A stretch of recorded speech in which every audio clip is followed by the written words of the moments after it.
Alright guys, welcome to Mechanical Systems again. Alright, we'll be moving the Spur gear drives.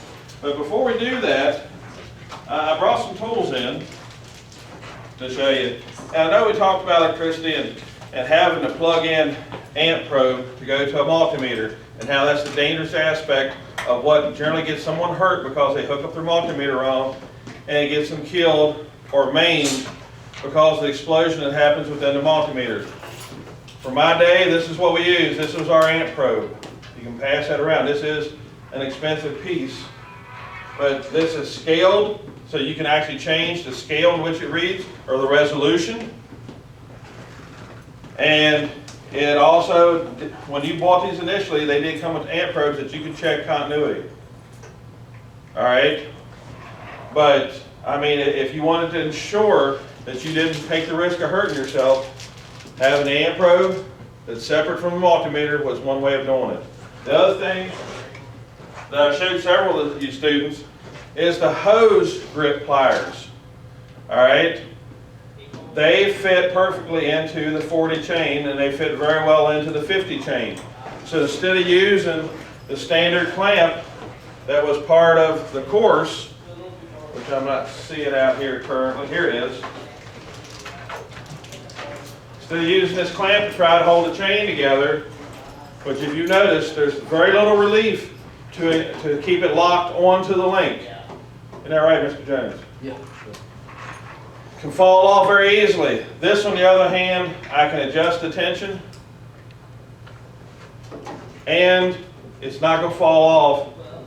And it allows me, or affords me, the opportunity that if some reason I need to maybe rotate that chain a little bit or something, I got a little flexibility with doing that. And then put the master link in place. All right. The other thing that I brought in with me, which I brought several different tools. These are automatic clamping pliers. All right. You can put them on anything, and it's going to adjust accordingly.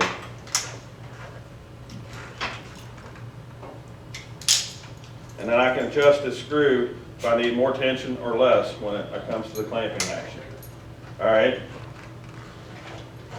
Just, again, you know how I am about tools and having the right tool for the right job. All right. Now, you just completed your chain drive, or most of you should have completed your chain drive exercises. Did you understand how that works, the particulars behind it, how to everybody get a chance to see the chain getting broke, or at least break a chain? And William, that works better if you just get one wire instead of all of them. You got the ground, neutral, and lead all in there. Did you get an amperage reading? No, I was just messing around with it. That, and then you got to watch to make sure to release the lock on there. There's a little red locking piece for the needle. And then make sure you're on the right resolution. That would be probably up to 15 amps, which that should be somewhere around 3 amp draw on that, if that. All right? I have a question. Yes. I believe we got this already, but let me find it here. On a horizontally oriented drive, the chain sag should be on the blank strand. Bottom.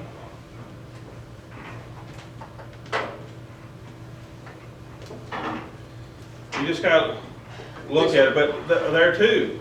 That depends, is it at a neutral state or is it under power? Because depending on which way the motor's turned dictates where the slag's going, or the sag's going to end up. it doesn't tell you which way the motor drives or anything like that. So we just did it off what we had set up, and our slack was at the top. So does that make sense? Oh, you're saying top, up the bottom? No, that way that motor turns, that tightens the bottom. He's talking about the way the motor would have turned if it be under power. Where would the sag be? Where would you notice the sag under operation? That's at the, yeah. Now, if I'm in a neutral, Now, if the motor was turning in the opposite direction, the sag would be. that's under operation. If I'm observing, if I have everything turned off, gravity's, you know, and what I would generally do, I would actually try to create some torque on the top, hold this back and force the sag. See how, you see how it can, you ought to be able to see that from there. Yeah. I'm actually causing that flex on the bottom. I'm tightening the top and causing the sag on the bottom. Yeah, Mike did that with ours over here. All right. Everybody get a chance to see that? Now, there's another thing I'm gonna throw out here. As we move forward, even with this class, as well as getting into the pneumatics. Pneumatics, we have 3 trainers available for you to work on. Why does that become important? Most everybody seems to try to get in here at the same time. Well, that means I got 9 people that can be on trainers. There's more than 9 people in the class. So it may mean that I need to get in here earlier to take and get benefit. So what we're gonna do, if you notice when you walked in, there's a smaller cork board next to the door. Could be a schedule up there. You get here, you can put your name on it and your team. So if Jeff back here talks to Bill and he talks to Dustin, and they say, oh, we're coming in at 2 o'clock, guys. Jeff gets here and he writes their names down, trainer 1. And we're gonna have all 3, this will be trainer 1, 2, and 3. Well, once trainer 3 is occupied, or 1 through 3, I should say, the rest of you got to wait, or you got to pray hard that the other guys get a move on so you can get yours done. All right, so it's not fair to those that are getting here early, that are putting forth the effort to get their labs done, for you others to come in and observe without as much as a hands-on aspect of this. You're hurting yourself. And the ones that are getting to do the actual operations on the trainers, they're the ones that are truly benefiting. I mean, granted, we're able to utilize someone's math skills, and Dalton, I know you get picked on a lot because you're very good at math. William, very good at math. However, we all need to get better at math. All right? We may not have to be as fluent as William and Dalton are at math. However, we still need to obtain those math skills, because guess what? William and Dalton are not going to be with us on the job, most likely. Why not? Yeah, we're taking one. It would be great if you all got hired as one big team. But if you did, I'd almost wager you wasn't on the same shift, or at least the same day. Oh, that's a stipulation. That would be nice, however. But being real with this, come on, guys.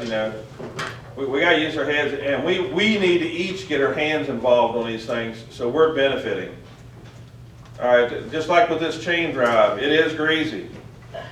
You fire it up, that chain's spinning at 1750 from the driver end. It is going to throw some lube from that chain, because they will ship it, because it's coming from Taiwan. Sea salt. Hello? They have to lube it heavy so it's not a rust bucket when it gets here. All right? You just can't put a little desiccant in there and think that it's going to absorb all the moisture that's going to be pulled into that metal. All right? They know there's going to be temperature changes, condensation, and that chain gets a little rust in it, it's done. Nobody's going to put it on a piece of equipment. You might hear a couple guys complain a little bit because it's greasy when they grab a hold of it. But you give them a piece of rusted chain that they got to change out in a week or two, when that chain should be lasting 5-10 years, they're not happy. The other thing I noticed, and I'm not picking on anybody, if we were doing true installations, there are some key things we should have paid attention to when we were assembling the equipment. All right, first, which way did I orient the master link? Did I make it to where it is totally accessible the next time I need to work on that chain? Is it serviceable? Or did I put it in because it was easier to push in where it was facing me away from me, and then I'm going to try to look up over the chain and work from the back side and pray that when it breaks or when it needs to be taken apart, that the master link is up where I put it together at and when I need to disassemble? Not going to happen. All right? It's not going to stop there. Odds are against it. The other thing, if I'm assembling, doesn't matter if it's a belt or a chain, I have an adjustable base. Do I run it almost out to the extent of its adjustment when I install the new items? No. Or do I try to get it somewhere close to the minimum aspect of adjustment so I have room for the belt or chain to grow? Are they going to grow as they're used? Yeah. All right, Mike's answering. What do the rest of you think? Yeah, because you're gonna wear a little bit. All right. Guys, don't hesitate to answer. If you're wrong, so be it, we learn. All right?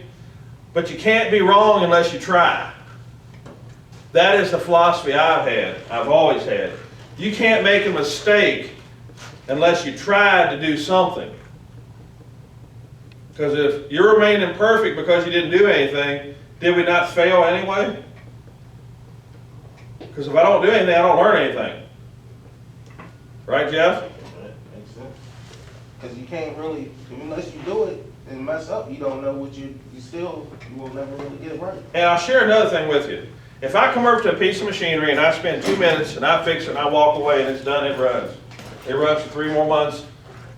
Same thing happens 5 months from now and I go back over, it's like, man, I know it. What did I do to it the last time? Man, that wasn't much.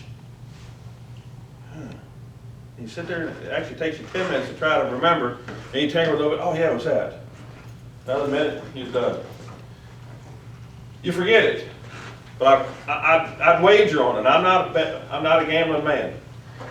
If I miss break, and I missed lunch, I missed the other break, and I was late getting home to mama, she's calling on the phone, where are you at? You were supposed to be in here 2 hours ago. That repair will stick with you till you retire or thereabouts. It will stick with you a very long time. It didn't come right away. There was a whole lot of trial and error. There was a lot of diagnostics that had to go on in order to determine what caused that failure. Trust me, you get into the heavily automated pieces of equipment, you will run into those types of repairs. And it may not be that you don't know what it is that fixed it as much as having the correct component, because a lot of companies, when they're running lean, does everybody know what lean means? Chris? Dustin? William? Kind of like pushing cells or without any interruptions. Exact, minimized resources. That could be people as well as inventory. Because what is inventory? Is that overhead that, I mean, it's not making me any money, right? If I got spare parts? Let's face it. John's my maintenance guy and I rely on him every day, right? He's keeping my equipment running, but he's not making me any money. Unless he's building me machinery or unless he makes my equipment more efficient, is he an asset or is he an expenditure? An expenditure, but a necessary expenditure. True. Good point. But the bottom line is, if I'm a bean counter, and I'm not picking on our analyst for our financial world, all right? However, I look at the bottom line. Man, it's costing us $400,000 to have all those technicians on staff. We either need to cut benefits or something. I mean, we make no money from them guys. And I always see him carrying around a tea or something. That guy's, well, he learned a lot. You see him talking that blonde over all the time? Why can't he be doing something? I got to stay in here and do something all the time. That's all they hear. That's all they see. Oops, sorry, sir. Trust me, when you're in a technical field, and our guys always carry the coffee cup. But the thing that people fail to realize, if that technician is not working on a piece of equipment, the equipment is running. Does that make sense? See, if they're doing nothing, everyone else is doing something and making the company money.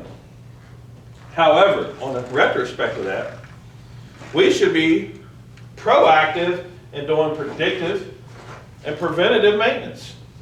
We should be walking the equipment, listening, smelling, feeling the operation of that equipment. Is there a vibration there? Wasn't there before? that smell? It smells like electronics. Oh, nothing, everything's working. But these things, they give telltale signs before they fail generally. They usually just don't go boom. There's usually a little bit of time for that failure to happen. All right? That's what I'm getting at. Any questions? So we understand what I meant by especially our chain drives. And what I'll use an example, if you look at this setup over here right now, I have another inch of travel on my adjuster, and I also have another inch of slot travel on the motor. So I'm left with 2 inches of adjustment if that chain were to stretch. However, if I slid the motor back, I probably got 4.5 inches of travel. I could slide the motor back and take those links out now. It would have been nice to do it before I broke the chain and reduce my inventory by about probably 4 or 5 links extra. But bottom line is, it's easier to adjust the chain than to break a new one and put on it. Or to bring the brake out, break it, adjust the adjustment in, break it once it stretches some, and then tighten it. It's easier to just leave the chain alone and have room to adjust. It's easier to have a shorter belt and have room to adjust to tighten it up. Thinking ahead, how do I make my job easier the next time? All right, if you're doing that every time you go out on the floor, you will have a very happy manager that you're working for, because you're minimizing downtime. The name of the game is how quickly can I get the equipment back up and running? What did I do proactively to make it to where that equipment is back up and running quickly? Did I help them go away from hardwired photo eyes and other things and go to quick disconnects? So now I take it, loosen the mounting point, unscrew the quick disconnect, plug the other one on, boom, adjust it, and it's ready to run. Sounds simple, right? Yeah. But you'd be surprised how many devices are still in industry that are hardwired. It may have a 15-foot pigtail that you got caught underneath a piece of conveyor to unwire it from a box, wire it back in, and it's generally in a spot that even with your safety glasses, there's dirt and muck falling in your eyes. It's just not the most pleasant environment to be working in. All right? So if we think ahead when we're doing this, it will benefit us. But if we get in a hurry and we want to slop it together, we're going to be back here in short order. All right? Think ahead. All right, any other questions about the chain drives before we move on to spur gears? All in, all done?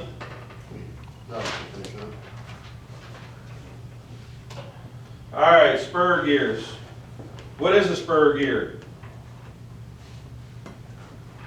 2 metal gears connected. That was gear. Spin. two of the metal gears, teeth that's turned together.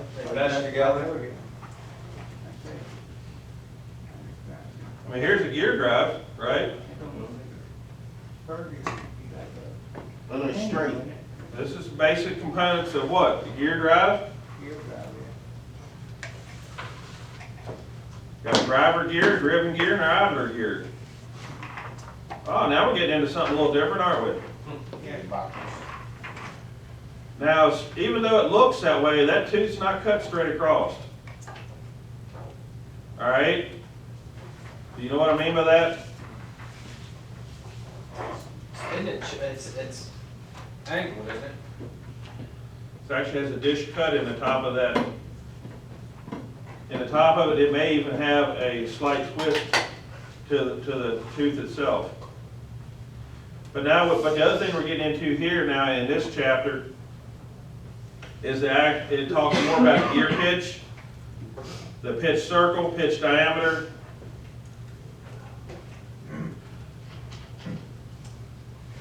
Look there, boy, that word radius comes up a lot, doesn't it? Just can't seem to get away from it, can we, Jason? No. Might be an important term, huh? Oh, yeah. All right. Again, we're getting into more formulas. But if you notice, there seems to be always a common denominator, and not that that's a denominator within the equation, but there's a commonality in the equations. What is that? In the relationship of where they're positioned within the equation, correct? That's what you seen, wasn't it, Jeff? Mhm. I thought that's what you told me.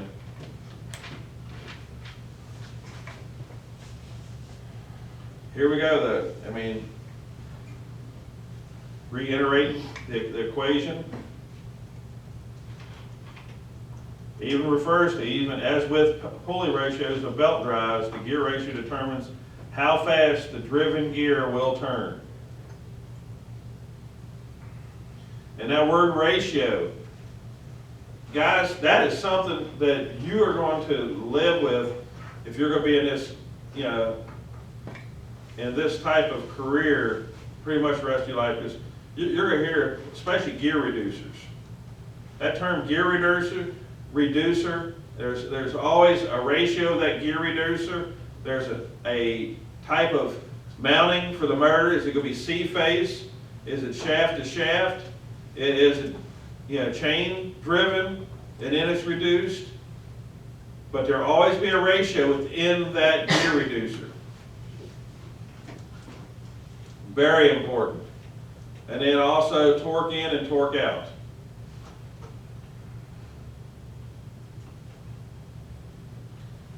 Gets into calculating gear ratios. Now, I left this up to you all to do. I gotta go ahead and get my papers. I got the next worksheet for this lab already printed off. But we also found a gear ratio worksheet that was online. Helps you maybe gain a little better understanding of working with ratios and gears. And for those gear heads that are out there, ratios and that rear axle ratio, transmission ratios, gears within the transmission ratio, very, very important. Compression ratio. Man, that word is just abused, isn't it, Alex? The reason I can pick on Alex, he's actually going to be building a little four-cylinder. What are we getting the compression up to, 11 to 1? 11 and a half to 1. That's a ratio, isn't it? Right? And the bigger that number is, the better the fuel he better put in there. Or guess what? He may not come back home with it, or at least in the same condition it left in. Yeah, they don't like running real well with low octane. I don't know if it might be pump friendly on 92, but it. 93 would be right. I'm sure you're about I was curious, say what's around here. You can get 93, about $4 a gallon now. Yeah. What's a gallon can two now? Can you up in Hagerstown? There's a guy over there, he was so racing. Well, I got access to racing fuel. It's just What's a gallon can two going for now? 93's $4 or something a gallon. That's crazy. I had to call Scott because the last we bought was $8 a gallon. That's the reason he got out of it. And then Keith, we was dumping so much money in his. Like as a spectator, if you're going to the racetrack, running 8th mile, you do the entire weekend. Just not even in your car, you're going to spend $150, $200 by the time you eat. Getting into the track, you know, gas getting there. Well, shoot, gas getting there now can cost you almost $100, depending on where you're going.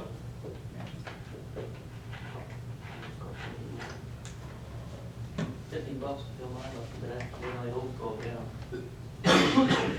That Expedition, well, the guy delivered it, and it had the light for economical flashing when I got in. So I ride over. Boy, I thought it was a scream and hurt when I wanted to fill it up over next to Big Lots. It's $4 something a gallon. Well, it stops at $75. Yeah, that's when they shut the pumps off. I Card in again, another $25 to fill it up. I was like, oh my goodness. I got to go back to Virginia and buy gas. Over 40 cents a gallon cheaper, just crossing the line. 360 something at the delivery there on 520. E85 would be cheaper. E85. The only thing that I've noticed about running the ethanol is it just doesn't seem to, if your vehicle sits in it, it seems to go stale quick. Get your seals up too. It's Yeah. hard on. Well, if you run straight alcohol in a race engine, you gotta change all the seals out anyway. E85 is like 3-something gallon, like low 30s. Yeah, but who sells pure E85 gas? You know, around here, somewhere in Frederick. So you drive 45 minutes. I know you have to, you have to buy. You'd have to have a tank in the back extra just to benefit from that run. Anyway, throwing this back in. Ratios are gonna be a part of this class. I mean, granted, it is not a big part, but you need to understand that there's gonna be formulas to work with. You gotta understand how to do the research to get the formula you need. There's reference manuals that you can get that has almost every formula that you'll ever need in. And they're good to obtain, guys, because I guarantee you next semester, if I throw these equations back out at you, you're gonna go, I know, we did something with it, but what was it? All right. And here's the self-review for the first segment of it. Getting back, again, you see how much they're highlighting. That is one loud mouse, Mike. All right, skill 2, calculate shaft speed and torque of a gear drive system. Similar scenarios to what you just did with the chains, except now we're turning in different directions when it's driver against the driven. Right? Everybody agree with that or disagree? Dustin? All right. Thought I seen the head of Bob, but I couldn't tell if you was trying to grind your eye or if you was agreeing with me. All right, some of this stuff you can do without having to be on the trainer.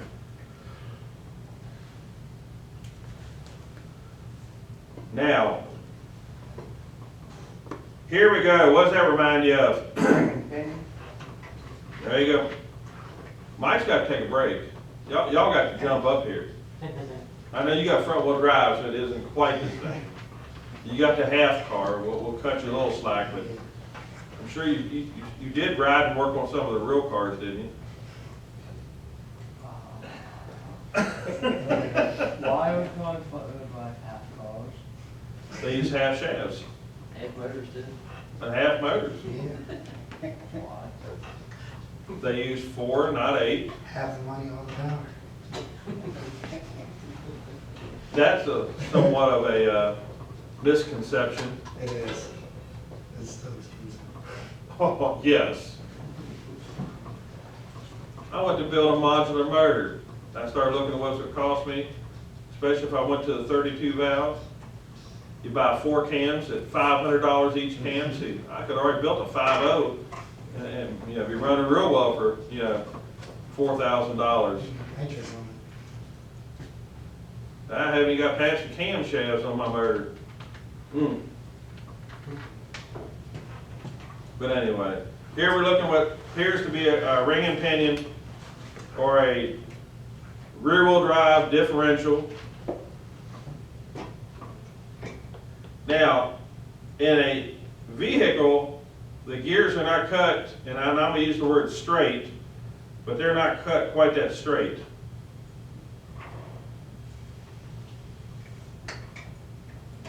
All right, it'd be more of a helical design. Now here's a worm and worm gear. Where would you find that at? Or where else, John? And watch. It is in a watch. Doesn't Yeah, probably. Black and Decker, their one skill saw they had for Worm worm drive. Exactly. Same process too. What about a gear reducer? some gearboxes, steering boxes on a vehicle. Here you go, here's another example. Anybody ever seen a gear rack? Not the steering. Well, you see a lot in industry too. Yeah. Got overhead platens or trying to move something back and forth on linear rods. They'll have some type of gear drive there that they can move it back and forth, very robust. But the only thing bad about them, they're bad for dust collectors. Because you're going to lubricate that, and ain't dust in there, just like a magnet. Which, Seen one of those. what's the, huh? I seen one of them run a door. Mm-hmm. Anybody watch the movie Titanic? You watched the movie Titanic when they were dropping the watertight doors? Those bulkhead doors? That's what was moving them. All right, now, getting into shafts being parallel. Is it important for is it important for the shafts to be parallel? Yeah, I think, Yeah, Chris? yeah. That's a good guess. You had a 50-50 shot. Well, they're not parallel. Well, what would happen? Why would it, tell me why it would be important then? It would wear. What's going to cause the wear? Why? That's the line. Why? Because of friction. Why? Because we have teeth left. Because misaligned and friction. I think we've already determined it's misaligned and there's friction. Why? Because the shaft on parallel. All the force All right. on the edge. Now, let's back up. The system was designed, and we're looking here, it's probably a 2-inch wide gear, right? If it's misaligned, will I have 2 inches of engagement? Chris? If I got two shafts, and I got one shaft that's like this and one like this, am I going to get a full 2 inches of engagement with the gears that are making contact, where it does make contact? So it won't be as strong then, and